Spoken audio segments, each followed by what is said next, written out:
بسم الله الرحمن الرحيم والصلاة والسلام على أشرف المرسلين سيدنا مولانا محمد وعلى آله وصحبه أجمعين. Chers étudiants, nous commençons aujourd'hui un nouveau chapitre pour l'analyse, exercice d'analyse première année. Donc il s'agit de la leçon numéro 1. Donc ce nouveau chapitre, chapitre 3, on va étudier la notion de limite et continuité des fonctions réelles d'une variable réelle.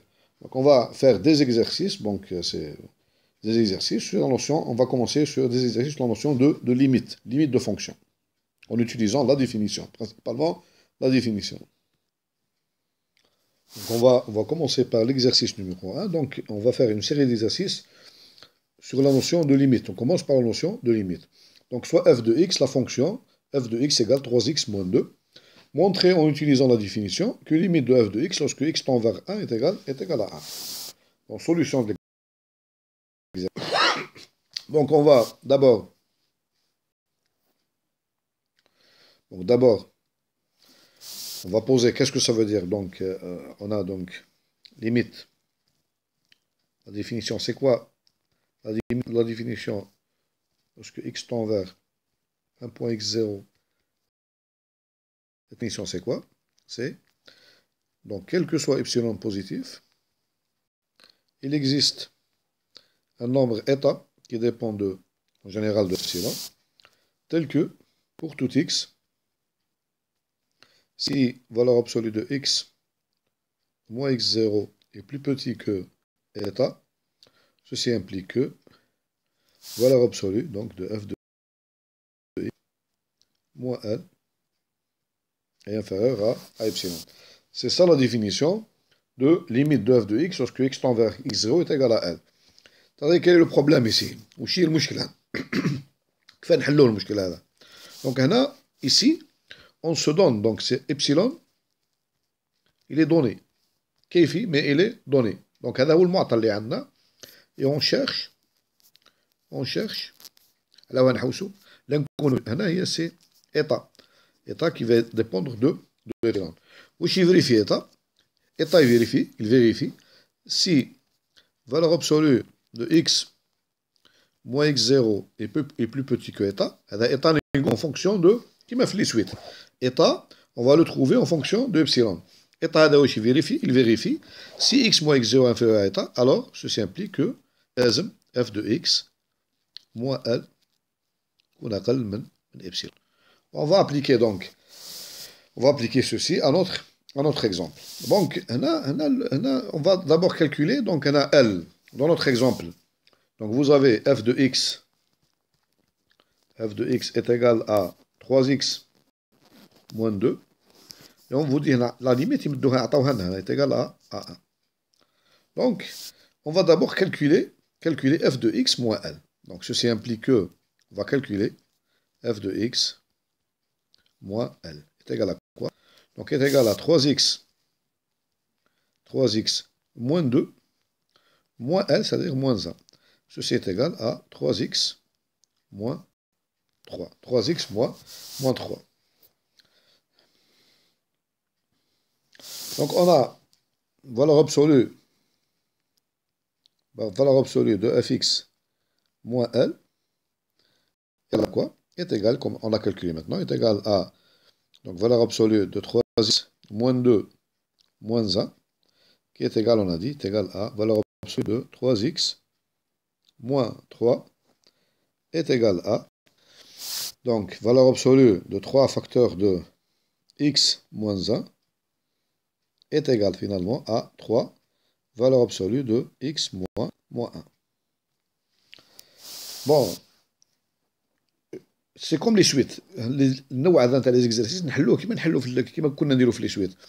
Donc أنا valeur absolue de fx moins l plus petit que epsilon, c'est équivalent à dire que 3 facteurs valeur absolue de x moins 1 plus petit que epsilon.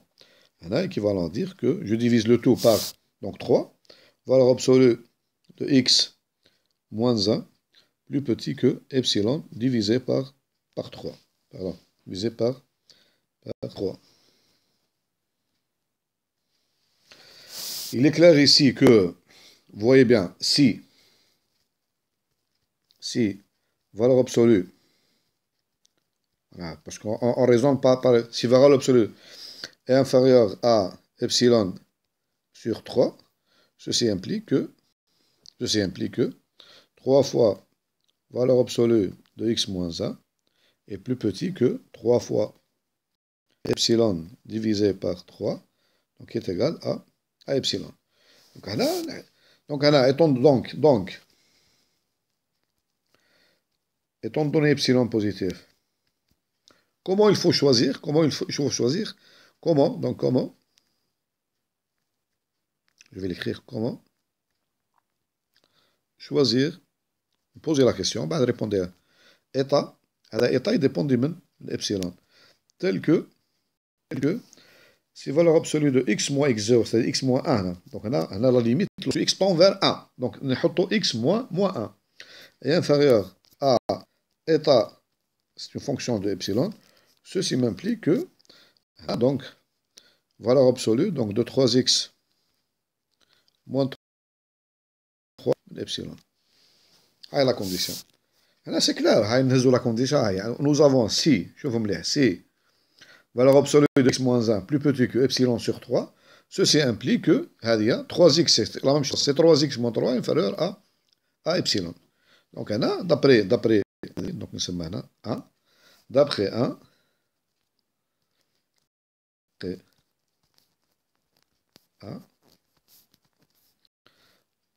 pour epsilon positif donné, donc choisissons état, c'est clair, état égale epsilon sur 3. Avec ce choix, avec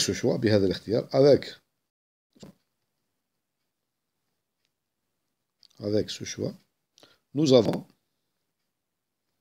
qu'est-ce que nous avons? Nous avons, donc, pour epsilon, avec ce choix, donc si valeur absolue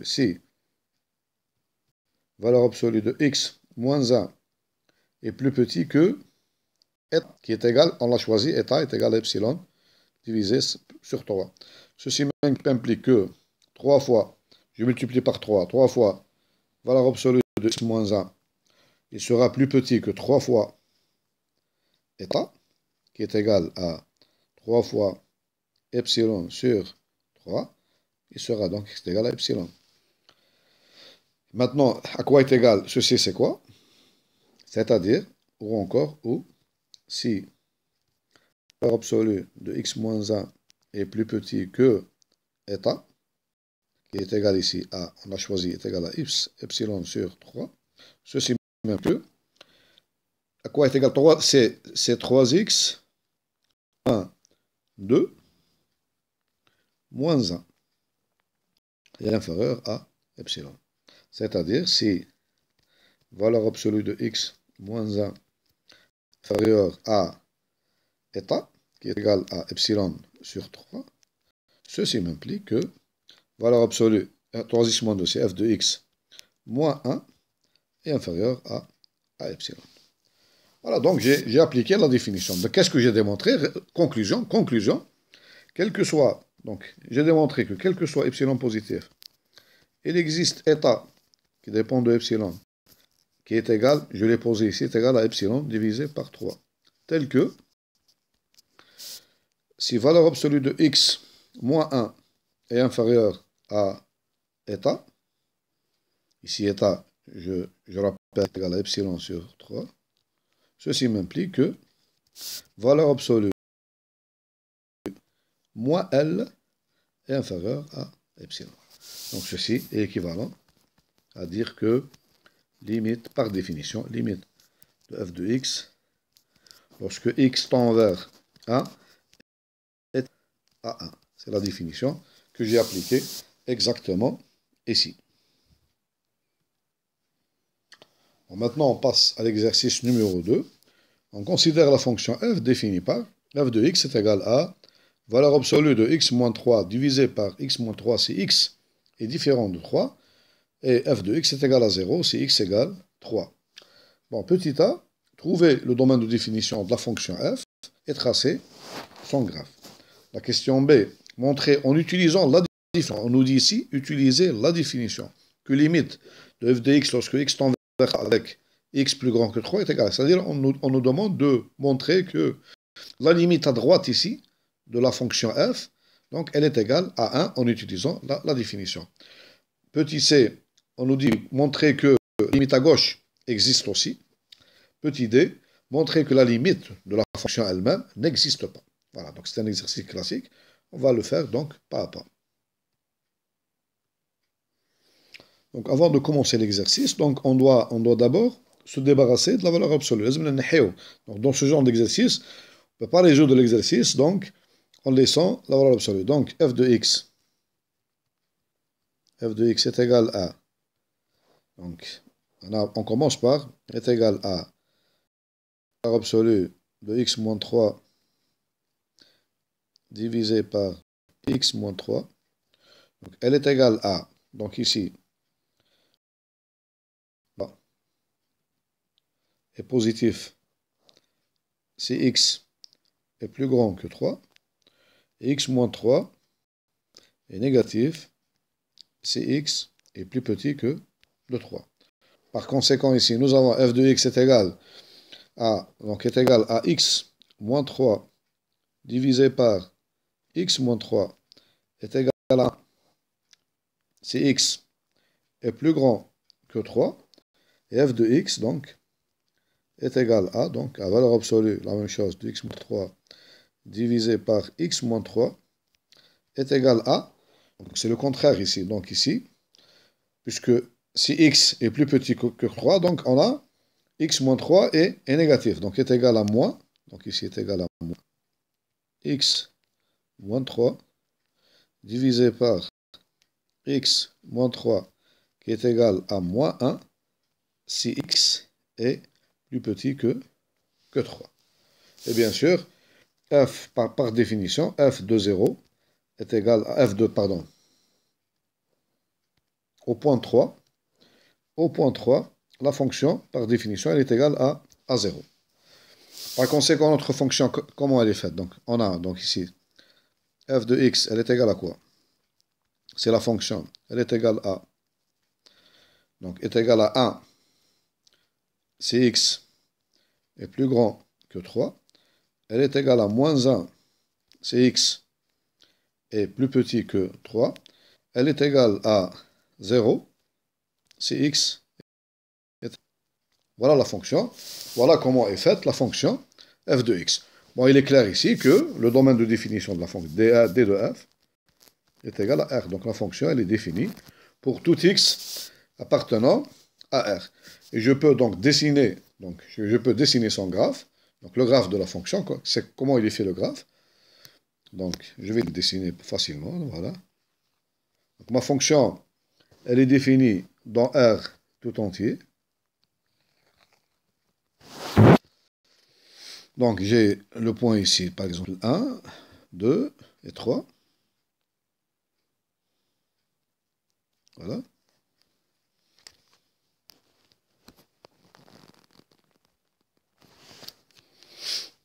Donc ma fonction au point 3 exactement, donc elle est égale à, donc je vais dessiner en couleur le graphe.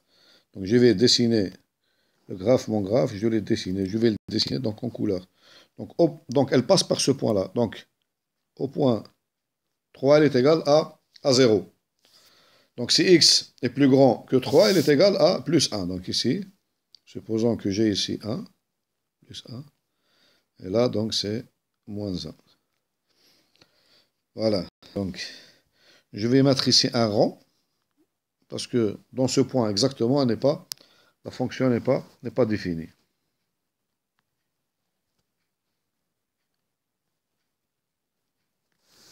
Voilà. Et donc, je vais mettre ici un rond ici, donc aussi, pour dire que la fonction n'est pas définie. Donc, au point, c'est-à-dire, c'est pas la valeur, elle est égale à 0, elle est égale à 0. Au point 3 exactement, est égale à 0.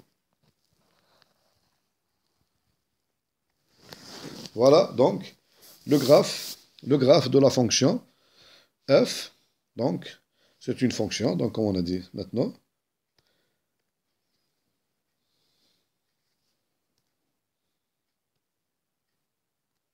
Voilà. Donc, il est défini sur R. Donc, elle est définie sur... Voilà, elle est définie sur R.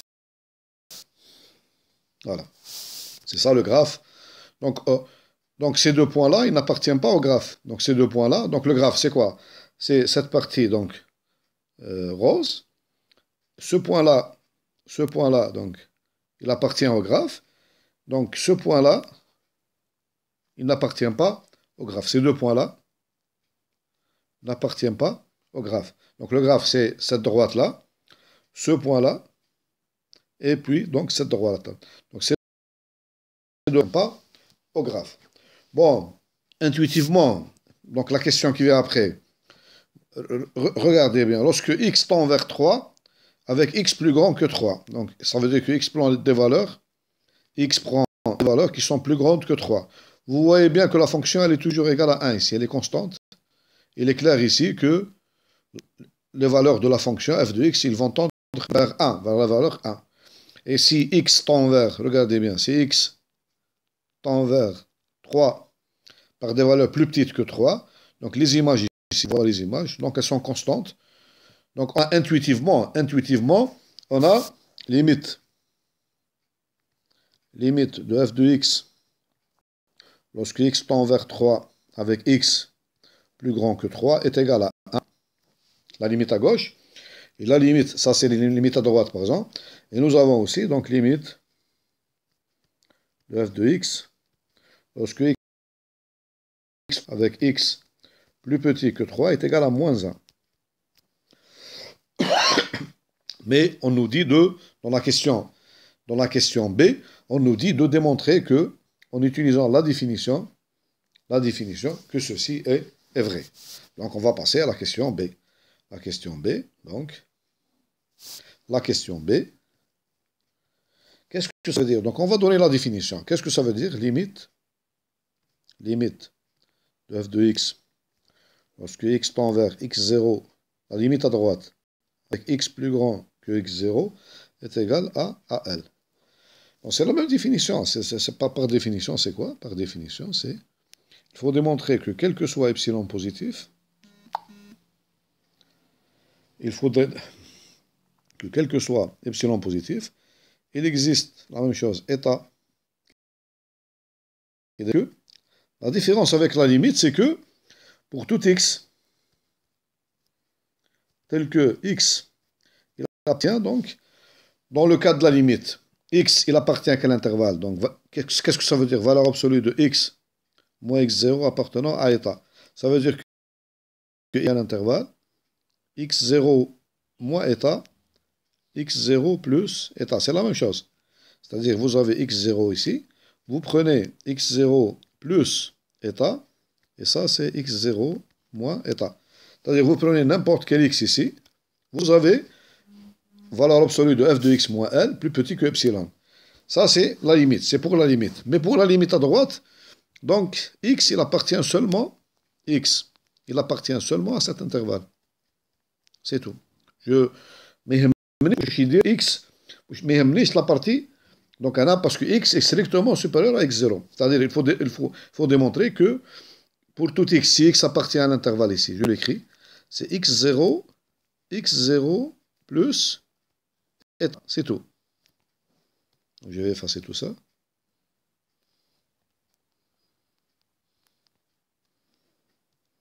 Donc pour epsilon, il existe état tel que, pour tout x, tel que x appartenant à l'intervalle x0, x0 plus état, ceci m'implique que, valeur absolue, donc ici, de f de x, la même chose, f de x moins L, est plus petit que epsilon. Démontrer, par définition, que la limite à droite existe. Dans notre cas ici, à quoi est égal, donc, qu'est-ce qu'on a? On a, à quoi est égal f de x moins L? À quoi est égal? Donc j'ai f de x est égal à quoi? La fonction f de x. On a dit que f de x, ici, regardez bien, parce que la solution elle est très simple. Vous avez ici, x0 est égal, x0 ici est égal à 3. Donc si x appartient à l'intervalle, donc ici, pour tout état positif, quel que soit x appartenant à l'intervalle, regardez, x0, ici x0 c'est quoi? X0 c'est 3. 3 plus état. À quoi est égal? À quoi est égal f de x? Regardez bien le graphe. Si je prends ici un intervalle quelconque, je prends quel que soit état. Je prends l'intervalle ici, 3 plus état, n'importe quel intervalle, donc ici, de centre. 3. À quoi est égal f de x dans cet intervalle? Bien sûr, f de x est égal à 1. Nous avons f de x est égal à 1. Et les constants est égal à, pour tout état positif, et pour tout x appartenant à l'intervalle 3 plus état. Nous avons f de x est égal à 1. Par conséquent, ici, nous avons L ici est égal à 1 aussi. On nous dit démontrer que, il ne faut pas oublier que la limite à droite, regardez l'exercice, voilà l'exercice, montrer en utilisant la définition que la limite à ici est égale à 1. Donc L ici est égal à 1. Donc, regardez bien, donc qu'est-ce qu'on obtient dans ce cas? Allez, on arrive. Voilà. L est égal à 1. Par conséquent, vous avez valeur absolue. C'est simple ici. F de x moins L est égal à quoi? Est égal à valeur absolue. F de x est égal à 1. Moins L qui est égal à 1, donc est égal à 0. Voilà, comment choisir maintenant? Comment choisir état?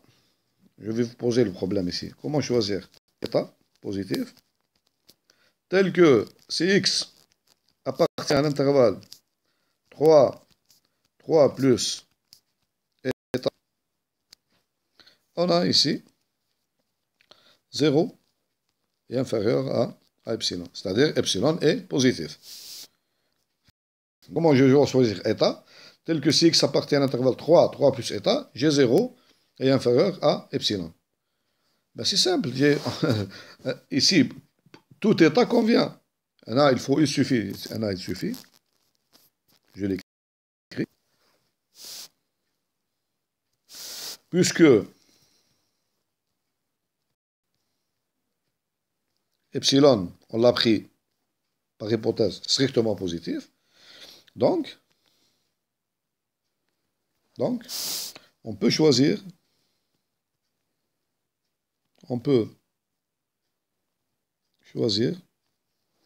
état positif quelconque.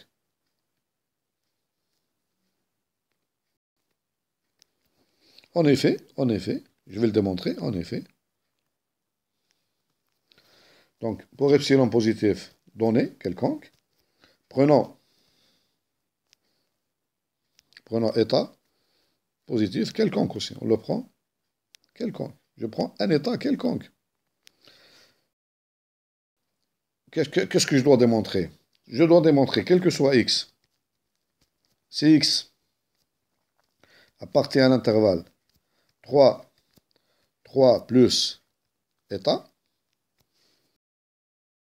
je démontre que, valeur absolue, on a, si x appartient à ça, on a f de x moins L, qui est égal ici, je répète, f de x, si x appartient à cet intervalle, f de x est égal à 1. Et L est égal aussi à 1. Donc, L1 moins 1 est égal à 0. Donc, puisque j'ai pris au démarrage epsilon positif, donc j'ai f de x moins L pour tout x appartenant à 3 plus état, donc est inférieur à epsilon. C'est tout. Donc, ceci implique que, par définition, que limite de ma fonction f de x, lorsque x tend vers 3, avec x plus grand que 3, est égal ici, donc à 1. Donc, ça veut dire que la limite à droite existe. Bon, je peux, donc, la question c'est, la question c'est, on peut démontrer de la même façon, c'est la même, exactement la même chose que limite de f de x lorsque x tend vers 3, avec maintenant x plus petit que 3 est égal à moins 1. C'est le contraire, est égal à la même chose. Je vous donne la preuve, donc, pour epsilon positif, donc il existe état, je prends ici état quelconque,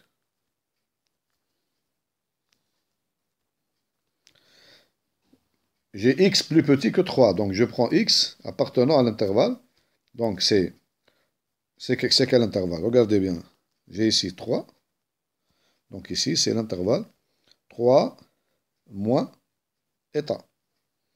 C'est l'intervalle, il faut, pour tout x appartenant à l'intervalle, donc x, si x appartient à l'intervalle 3 moins état 3, si x appartient à cet intervalle, à quoi est égal f de x? Ceci implique que f de x est égal à quoi? Est égal à moins 1. Est égal à moins 1. Ceci implique que valeur absolue de f de x moins la limite ici est égale à moins 1. Moins 1 est égal à quoi? Ceci est égal à, je remplace, est égal à f de x, c'est moins 1. Moins 1, c'est-à-dire est égal à plus 1. Donc ceci est égal à 0. Donc c'est inférieur à epsilon. Donc je peux prendre ici pour tout epsilon, il existe état, je le prends quelconque état, j'ai, pour tout x appartenant à 3 moins état 3, j'ai donc f de x moins L, moins L, est inférieur à epsilon. Donc je répète là, quel que soit epsilon positif, donc il existe état positif, quelconque, je le prends quelconque ici, tout état, ici c'est un cas particulier, tout état convient ici, je prends état quelconque. On a, quel que soit x, si x appartient à l'intervalle ici, parce que j'ai la limite à gauche, 3 moins état, x0 est égal à 3 ici, 3, ceci m'implique que valeur absolue de f de x, donc ici, moins, la limite ici c'est moins 1, est inférieure à, elle est égale à 0, donc elle est inférieure à epsilon. Bon, question maintenant numéro 2, donc facile maintenant, montrer que la limite de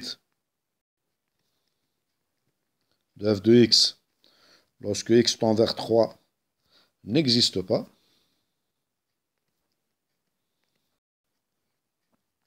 Ça, c'est facile. Parce que si la limite existe, on a un théorème, donc on a, donc limite de f de x, lorsque x tend vers x0 est égal à L, ceci est équivalent à dire donc deux choses. La limite à droite, limite de f de x, lorsque x tend vers x0, donc existe,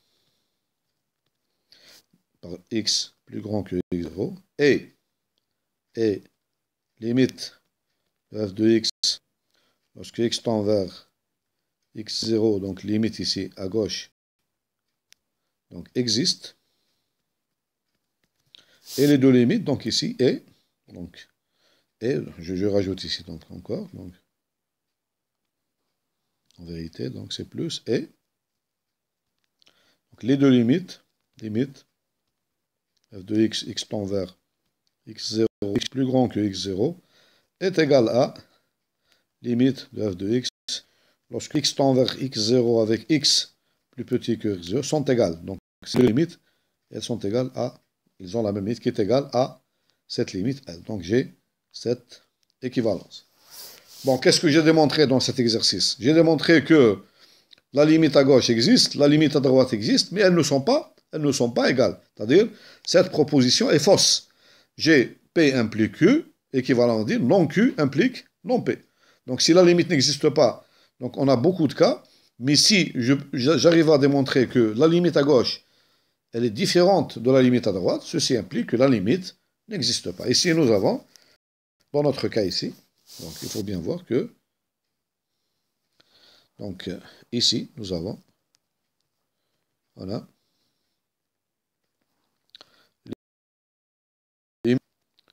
de f de x, lorsque x tend vers 3 avec x plus grand que 3, donc qui est égal à plus 1, qui est différente de limite de f de x lorsque x tend vers 3 avec x et c'est plus petit que 3, la limite à gauche, qui est égale à moins 1. Donc la limite, ceci implique que limite de f de x, lorsque x tend vers la limite tout court, n'existe pas. N'existe